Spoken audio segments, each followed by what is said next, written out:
The topics and opinions expressed on the following show are solely those of the hosts and their guests and not those of W4WN Radio, its employees, or affiliates. We make no recommendations or endorsements for radio show programs, services, or products mentioned on air or on our web. No liability, explicit or implied, shall be extended to W4WN Radio, its employees, or affiliates. Any questions or comments should be directed to those show hosts. Thank you for choosing W4WN Radio. This is Beyond Confidence with your host, Divya Parekh. Do you want to live a more fulfilling life? Do you want to live your legacy and achieve your personal, professional, and financial goals? Well, coming up on Divya Parekh's Beyond Confidence, you will hear real stories of leaders, entrepreneurs, and achievers who have stepped into discomfort, shattered their status quo, and are living the life they want. You will learn how relationships are the key to achieving your aspirations and financial goals. Moving your career or business forward does not have to happen at the expense of your personal or family life, or vice versa. Learn more at www.divyaparekh.com, and you can connect with Divya at contact@divyaparekh.com. This is Beyond Confidence, and now here's your host, Divya Parekh. Good morning, listeners, and I'm thrilled to be here with you. It's Tuesday morning, and of course, it's a really wonderful time because I get to spend time with you. So folks, thank you for those who have got our books, and whether it is Expert to Influencer or The Entrepreneur's Garden, thank you for getting it, because the profits from our books go to entrepreneurs across the globe through kiva.org. And usually I'm going to invite you to give 1 hour of your time every month, no strings attached, to someone, because I'll tell you, a small act of kindness goes way bigger than an act of generosity. So definitely take that time out and help somebody. Let's invite our guest today, Dr. Samantha Pillay. Welcome, Samantha. Hi, Divya. How are you? Good. How are you? Very well. Tell us, Sam, if you remember any remarkable moments from your childhood. Remarkable moments of my childhood. Wow. I had a pretty traumatic childhood. So most of my strong memories relate to the fact that I was born with congenital hip dysplasia, and I failed to walk, and much of my childhood was spent actually as an inpatient in hospital and having a lot of surgery and learning to walk and starting school in a wheelchair. So they are obviously the strongest memories I have of those hurdles that I had to kind of overcome associated with that. They might not necessarily be remarkable in the sense of what you're talking about, but they're definitely by far the most impactful and strongest and defining memories I have, because they defined everything that what was to come. You know, my mobility was a really big issue.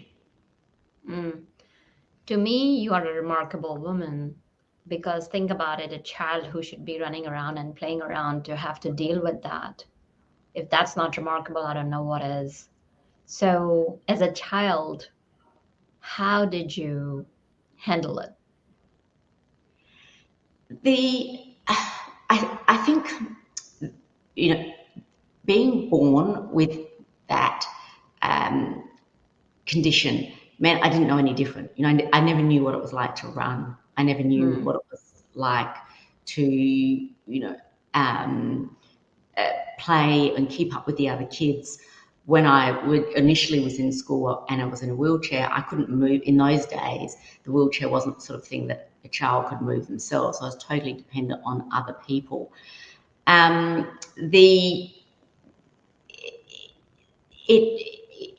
had to gradually learn how to go upstairs and how to manage my life in that way. I think not knowing what I was missing out on in some way was an advantage in the sense that I had no concept of what it was like to be able to do those things.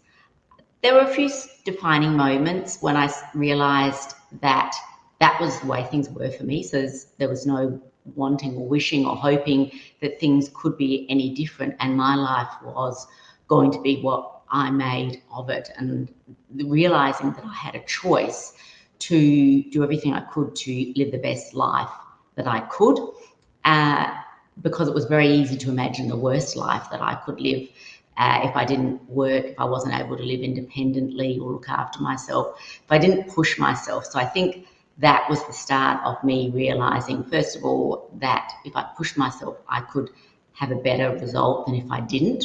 And that was a choice of one thing or another. And then the fact that if I pushed myself, I could achieve goals and live a happier life. So determining what was actually that there were still things in my power, even though obviously the condition from birth I had no control over. There was an understanding of very many things that I actually did have a control over that could determine my life, my success, and my happiness. Absolutely. So tell us a bit more about your journey in your teenage and what interest did you have growing up? There were a couple of things that come to mind. I remember as a teenager sort of having that aha moment when I realised no one wants to listen to someone who's sick. No one wants to, and I didn't want people to feel sorry for me. There were plenty of people worse off than me with surgery. I was able to walk. I just had a lot of pain. I had difficulty with distances or anything that was uneven ground or stairs and stuff, but I was still able to get around unaided. So there were a lot of people worse off than me. And I realised that no one wants someone who's negative or, as I say, wants to hear. No one wants to hear about your illness if you're sick. So that was something I sort of worked out in my teenage years. The other thing that led me on my path to become a surgeon was I did work experience when I was 15 in cardiothoracic surgery. It was kind of crazy. I wrote a letter. I didn't know anyone who'd ever done work experience in surgery. And I wrote a letter to the head of the department at Royal Adelaide Hospital where I live. And I was surprised that not only did I get an answer, but they said yes. So I was able to attend surgery. I was things that work experience students wouldn't get to do nowadays. I went to theatre. I got changed to theatre scrubs and was able to watch open heart surgery, heart bypass. I was on the wards from dawn till dusk, no matter how much pain I was in, learning how to take blood and put in drips and do ECGs and do all these amazing things that the doctors seem very keen to hand off to a work experience school student. So that set me on the path to becoming a surgeon. And I always had to have these sort of goals, and I still do, that I had to push myself towards. And I think that kept me living in the future and took my mind off the present, and that was a way of dealing with the hip pain that I had, to not actually be in the here and now and be focused on something in the future. So obviously people said when I did medicine, the last thing you want to do is surgery because you need to stand. But I was always in a situation where okay, if there's a problem, I need to find a way to get around it. That's what it had been like since I was born. It wasn't like, don't do that. It's like, how can I do that? So they were probably two big things as a teenager that set me up for where I am. Amazing. Amazing, Samantha. You're an inspiration to the rest of the humanity. And I love it when people push themselves way, way beyond. So So how long did it take you to become a surgeon, and what's your specialty? So obviously at medical school, an internship, basic surgical training, then I trained in urology. So that's about, with medical school, about 14 years. Then I did a further training and subspecialised in the area of female urology, and I specialise in the treatment of urinary incontinence. So my practice now is predominantly female urinary incontinence treatments. And I've been in a practice as a surgeon now for 20 years. So it's more than 20 years since I finished my surgical training, which is, I find hard to believe now. Yeah, so that's where I've been through. I've also worked. I was also interested in business, so I have set up and run my own practice, which I started from scratch. Now there's 3 surgeons and 2 GPs, so it's a centre that specialises in the treatment of female functional urology here in Adelaide, and I've been able to grow that business over the last 20 years as well. And so that's another one of my hats and one of my passions as a solopreneur and female founder. Yeah, it sounds like you have achieved a lot in your life. So what would you say if you were to go back in time? What barriers have you overcome to become South Australia's first female surgeon in urology? So obviously the physical barriers were Right. by far the greatest barriers for me. The just simple things like being able to work, being able to work in that sort of what I would say a normal, well, not more than a normal job because it's particularly long hours and quite a demanding job. That was a huge barrier for me because it seemed almost like I was on this precipice where if I really worked hard, I could have that life. And if I didn't, and I didn't look after myself and didn't maintain my health and my fitness and keep my weight down and do regular exercise, I would sort of slip into this situation where I wouldn't be able to work at all, and I'd be on, some sort of disability type of, support income.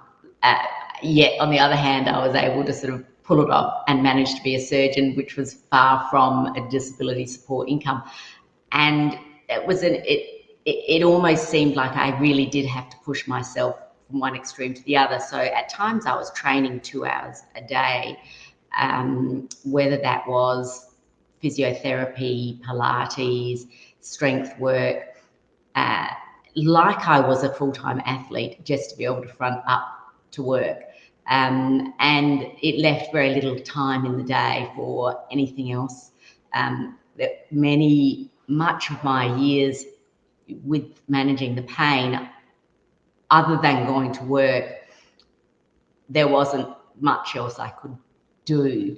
I had a hip replacement 5 years ago, and that has significantly turned things around for me.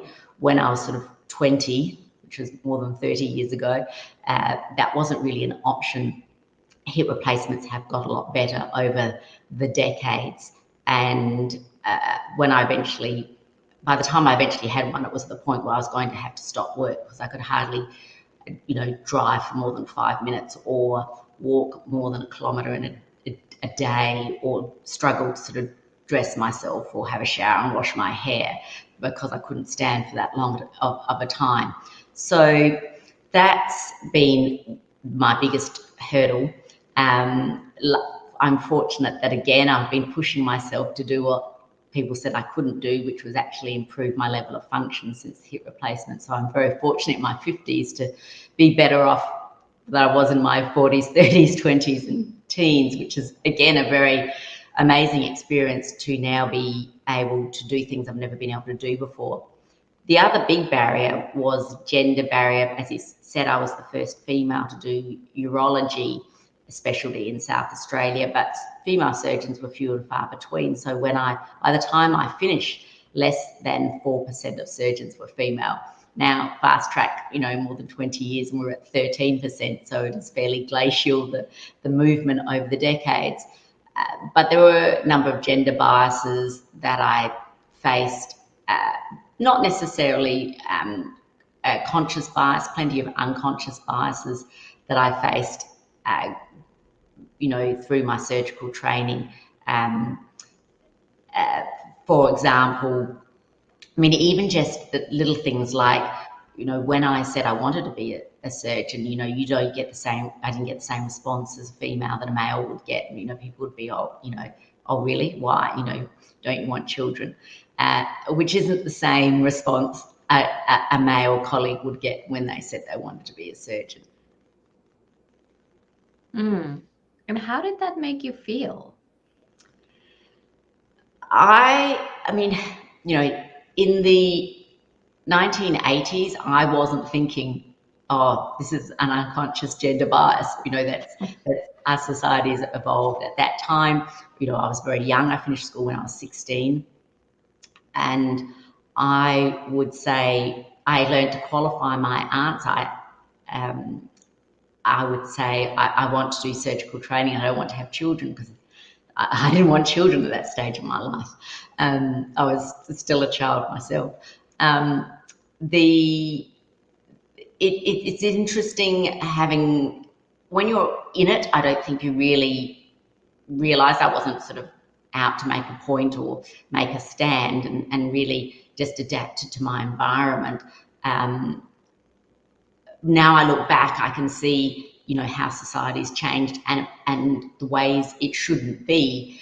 I remember when I was a registrar, we'd go to the pub on a Friday across the road from the hospital, and similarly, I'd hear my male colleagues who were surgeons in training, maybe talking to some young woman at the bar, and when asked what they did, they'd say, oh, I'm a surgeon. And I'd just be like, well, they're not a surgeon.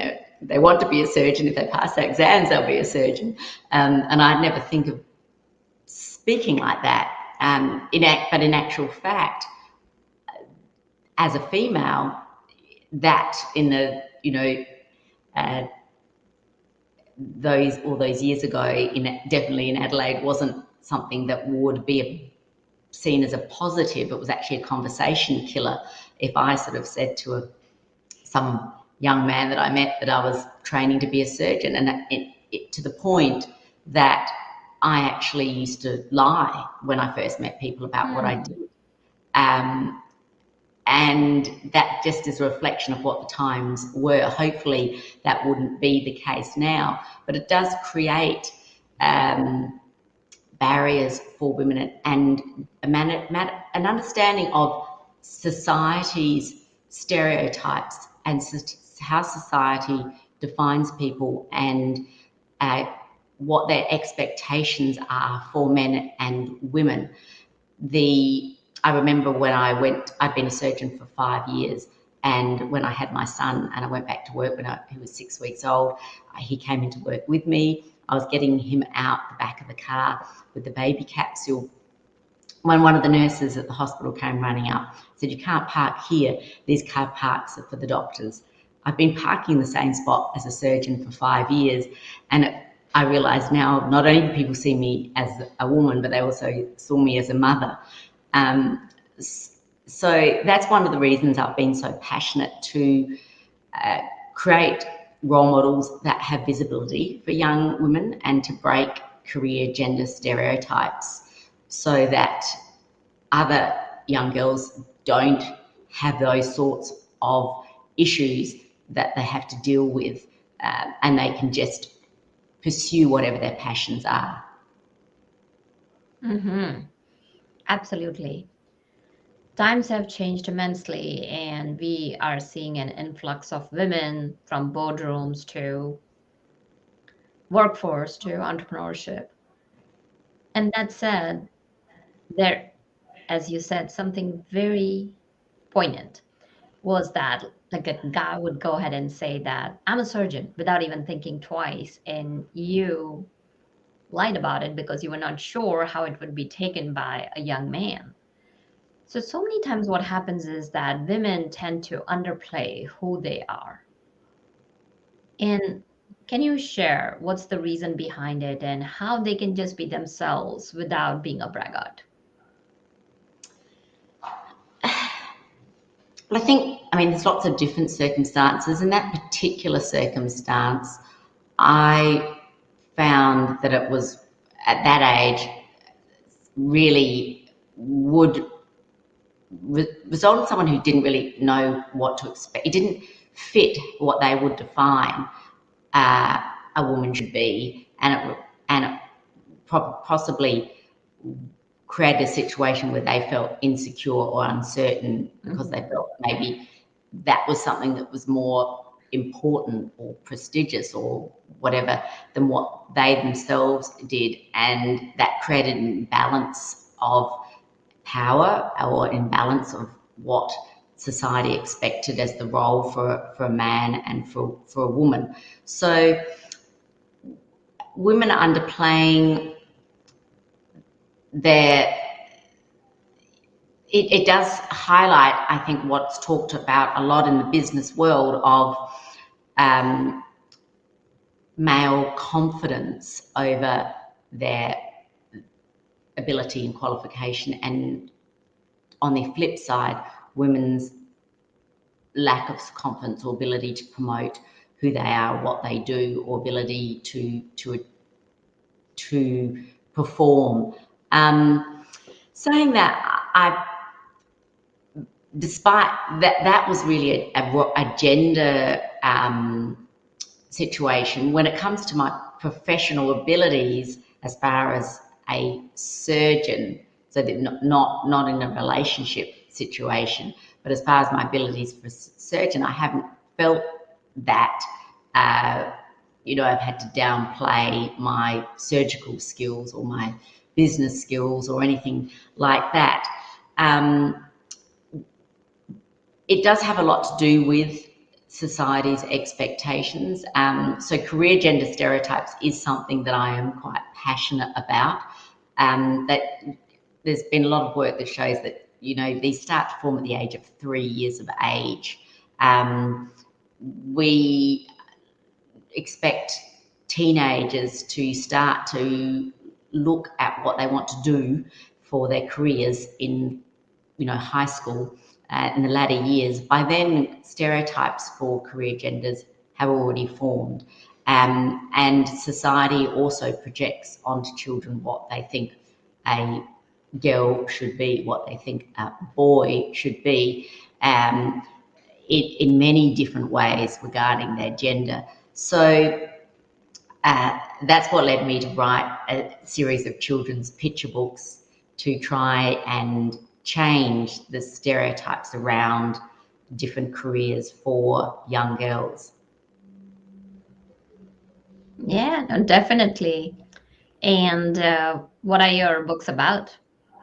So the first book was When I'm a Surgeon. So the protagonist is a girl, and it's about trying to instill self-belief or self-efficacy in young girls from an early age, because I think that is the fundamental foundation. Once they have that self-belief that they can achieve their goals, then they will overcome those barriers. Then they will find a way. They will solve the problems. You can't be what you can't see. And I don't necessarily want every girl to be a surgeon, but I want every girl to be able to believe that she could be a surgeon, or be able to dream for a while that she could be a surgeon.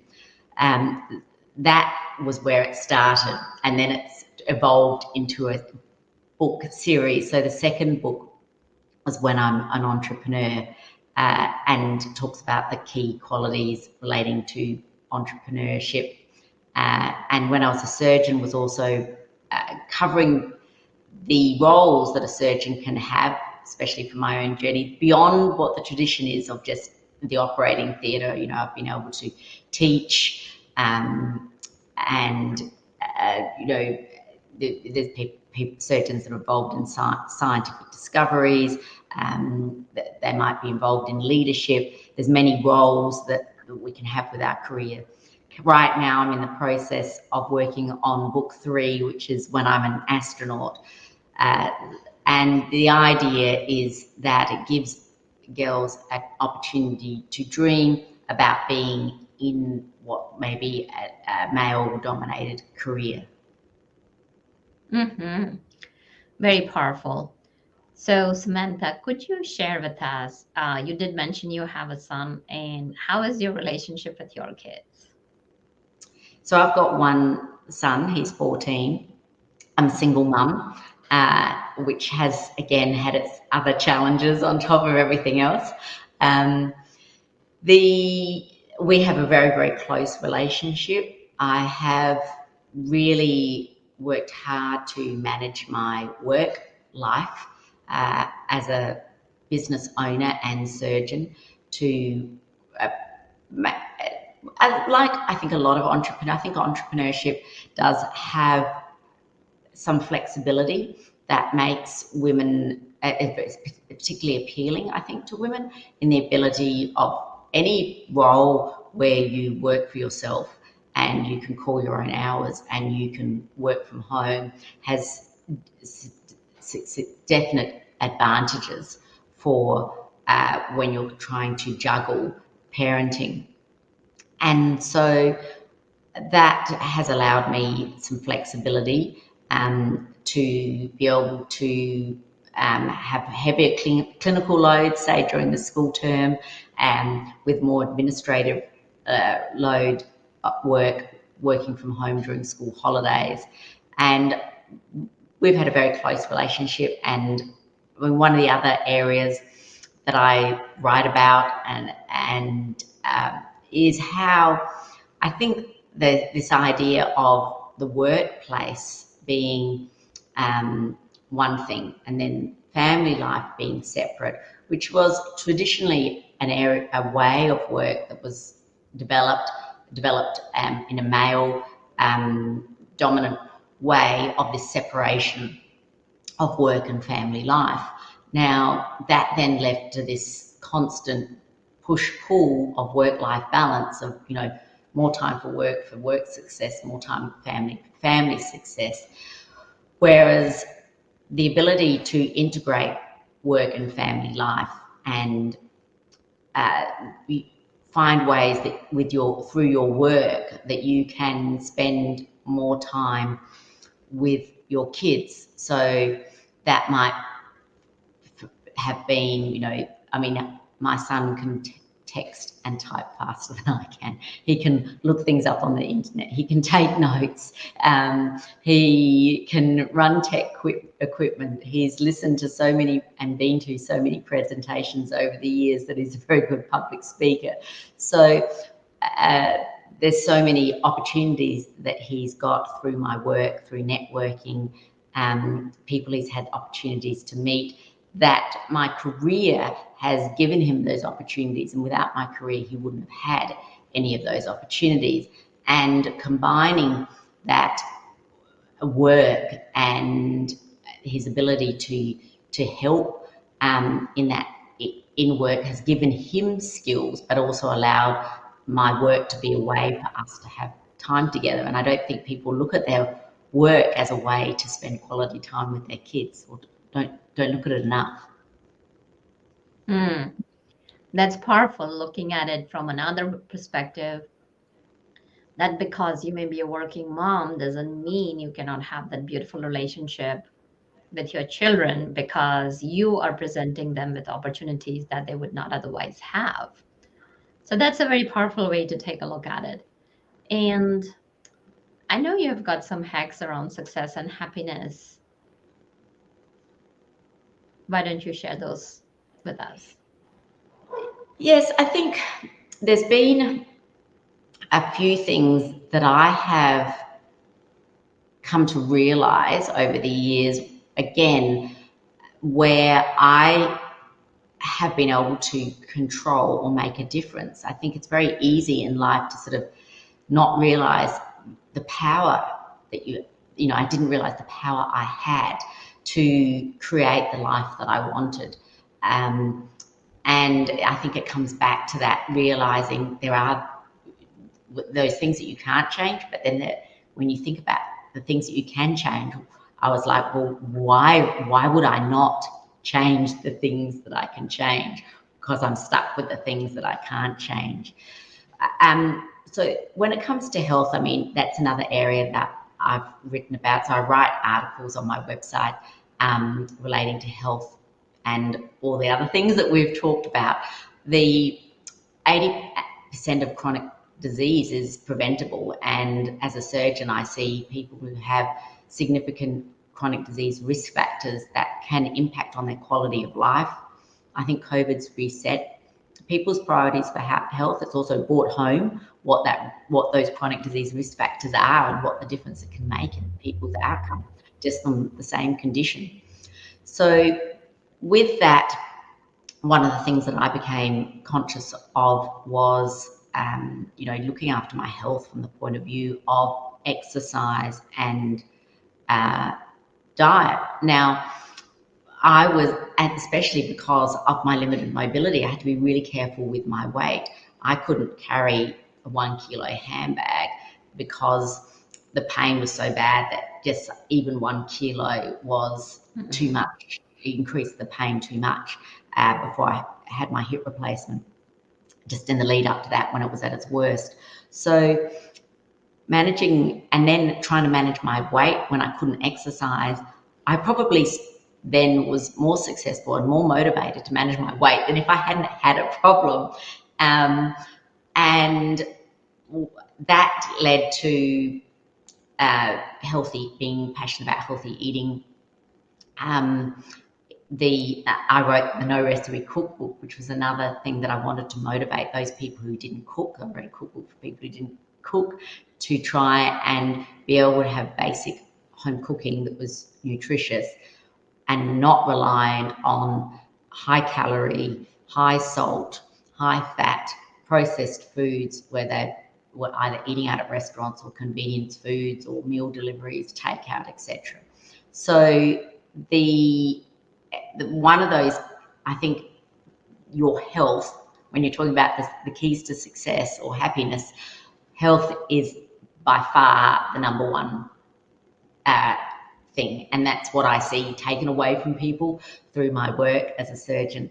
So that was one thing. I was able to look at, all those dietary factors that people just tend to ignore, whether it be their cholesterol, their salt, their blood pressure, and their weight. I had a bit of a wake-up call where, I really had to work hard not to gain weight, and I had a normal BMI, but there's a research that shows that your waist measurement is actually more important than your BMI. And for a woman, if your waist is more than 31.5 inches, you've got an increased risk of heart attack, stroke, and death. So, you can have a normal BMI and still be at risk. There's other aspects to success, I think, relate to what you choose to do with your time. And that was another realization I had. We all have the same 24 hours. Yet, when you're more conscious about how you choose to spend your time, as in spending your time on things that you enjoy or things that make you happy, and making a conscious decision, you make a conscious decision about how you choose to spend your time. And that was a really key thing for me. That led to me realizing that, working as many hours as I could as a surgeon, which I'd done for many, many years, wasn't necessarily everything that I wanted to do in my life. I did enjoy my business, and I was always working Saturdays and Sundays and late at night and the crack of dawn, and making time for that, time to write about the things that I was passionate about and do the children's book. And then I suppose the last thing that I'd add to that, in not just of what you do with your time, looking after your health, is the people you spend your time with. And that's the other thing that creates, I think, your happiness in life is making sure you spend your time with the people that make you happy, and either minimizing the time or avoiding the time you spend with the people that bring you unhappiness, or at least, or else doing something to improve the situation so they don't bring you unhappiness anymore.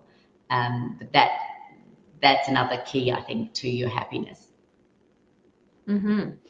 No, definitely some great points over there. So you have shared some very powerful nuggets today. And Samantha, if people wanted to reach out to you, get your books, where can they find your books and where can they connect with you? So the easiest way would be through my website, samanthapillay.com. There's the links to all my social media, LinkedIn, Twitter, Facebook, and Instagram. There's also information and links to the books, information about the books. There's some free meal ideas from the No Recipe Cookbook that people can download for free. If you've got little ones, there's colouring pages from the activity books for When I'm a Surgeon and When I'm an Entrepreneur that people can download for free. The books are for sale on Amazon and all the online retailers in print and ebook versions. Well, fantastic. So what is one last tip that you'd like our listeners to leave with? I have two. When I'm talking to kids, I think the biggest thing I say to them is dream big, aim high. That's one of the things I probably didn't dream big enough, didn't aim high enough. When I was young, I didn't really have the courage to dream big or aim high, and I'm finding that now as I get older. But it's not just something for little kids. I think you're never too old to dare to dream big and aim high. Mm-hmm. Beautiful. Well, thank you for joining us, Samantha. Thank you, Divya. I wish you well in all your future endeavors as you continue to shine the light for others and keep on doing your wonderful work to impact people. What a journey. Thank you very much. And I wish all the best for you and your show. And thank you very much for having me on it. Oh, my pleasure. And thank you, listeners, for joining us, because without you, the show would not be possible. And I want to take this moment and thank you from my heart for sharing your thoughts and what is it that you like to have and how we can help you. So continue sharing your love with us, and we love you right back. So take good care of yourself, and thank you, Jason. Be well and powerful until next time. Thank you for being part of Beyond Confidence with your host, Divya Parekh. We hope you have learned more about how to start living the life you want. Each week on Beyond Confidence, you hear stories of real people who have experienced growth by overcoming their fears and building meaningful relationships. During Beyond Confidence, Divya Parekh shares what happened to her when she stepped out of her comfort zone to work directly with people across the globe. She not only coaches people how to form heart connections, but also transform relationships to mutually beneficial partnerships as they strive to live the life they want. If you are ready to live the life you want and leverage your strengths, learn more at www.divyaparekh.com. And you can connect with Divya at contact@divyaparekh.com. We look forward to you joining us next week.